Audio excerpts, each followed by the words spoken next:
Heute möchte ich euch erklären, warum Staaten Anleihen ausgeben und wie die Staatsfinanzierung funktioniert. Staatsanleihen sind ein grundlegendes Instrument der öffentlichen Finanzierung und betreffen uns alle. Ob als Steuerzahler, Sparer oder Bürger, die von staatlichen Leistungen profitieren. Eine Staatsanleihe ist im Grunde ein Schuldschein.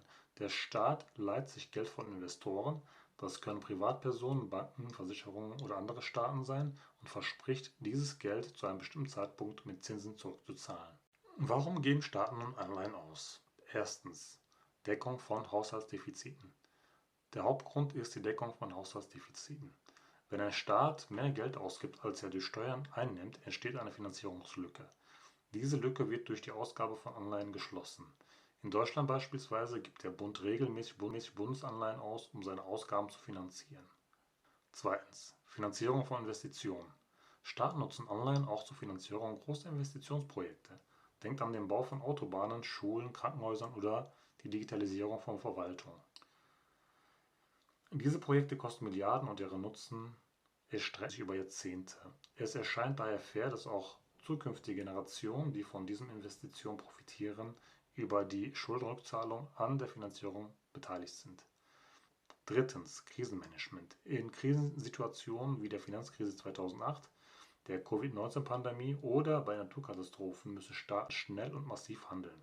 Sie müssen Unternehmen stützen, Kurzarbeitergeld zahlen oder Gesundheitssysteme ausbauen.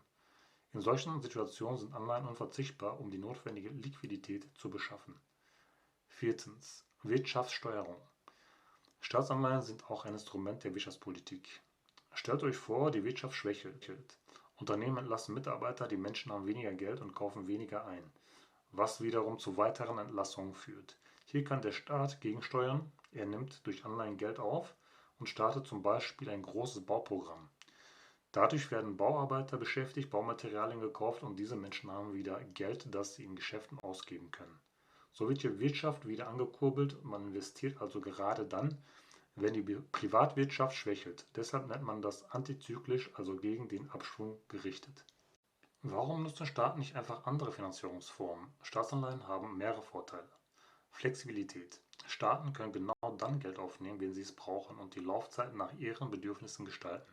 Von wenigen Monaten bis zu 30 Jahren oder mehr. Günstiger als Steuererhöhungen ist es auch. Steuererhöhungen sind politisch oft schwer durchsetzbar und können die Wirtschaft belasten. Anleihen ermöglichen es, Ausgaben über die Zeit zu verteilen. Kapitalmarktzugang. Durch Anleihen erschließen Staaten große Kapitalmengen. Der globale Anleihemarkt ist riesig und bietet Zugang zu institutionellen Investoren weltweit und nicht nur im eigenen Land. Benchmark-Funktion. Staatsanleihen von soliden Staaten wie Deutschland gelten als sichere Anlage und dienen als Orientierungspunkt für andere Zinssätze in der Wirtschaft. Natürlich gibt es auch Risiken. Eine zu hohe Verschuldung kann problematisch werden. Wenn ein Staat zu viele Anleihen ausgibt, steigen die Zinsen, weil Investoren ein höheres Risiko sehen. Irgendwann wird die Schuldenlast so groß, dass ein bedeutender Teil des Haushalts nur noch für Zinszahlungen ausgegeben wird. Geld, das dann für Bildung, Infrastruktur oder Soziales fehlt. Griechenland war ein warnendes Beispiel. Anfang der 2010er Jahre stellte sich heraus, dass das Land viel höhere Schulden hatte als bekannt. Das Vertrauen der Investoren brach zusammen. Die Zinsen explodierten, neue Kredite wurden unbezahlbar und am Ende war internationale Hilfe notwendig. Diese Schuldenkrise erfasste auch andere südeuropäische Länder und erschütterte den gesamten Euroraum. Deshalb gibt es in der EU auch Regeln wie die Maastricht-Kriterien, die eine Schuldenquote von maximal 60% des Bruttoinlandsprodukts vorsehen. Zusammenfassend lässt sich sagen, Staatsanleihen sind ein unverzichtbares Instrument moderner Staatsfinanzierung. Sie ermöglichen es Regierungen, Investitionen zu tätigen, Krisen zu bewältigen und die Wirtschaft zu steuern, ohne sofort auf Steuererhöhungen zurückgreifen zu müssen.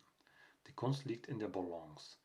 Genug Verschuldung für notwendige Ausgaben, aber nicht so viel, dass die finanzielle Stabilität gefährdet wird. In einer komplexen, modernen Wirtschaft sind Staatsanleihen nicht ein Zeichen von Schwäche, sondern ein normales und wichtiges Werkzeug verantwortungsvoller Finanzpolitik.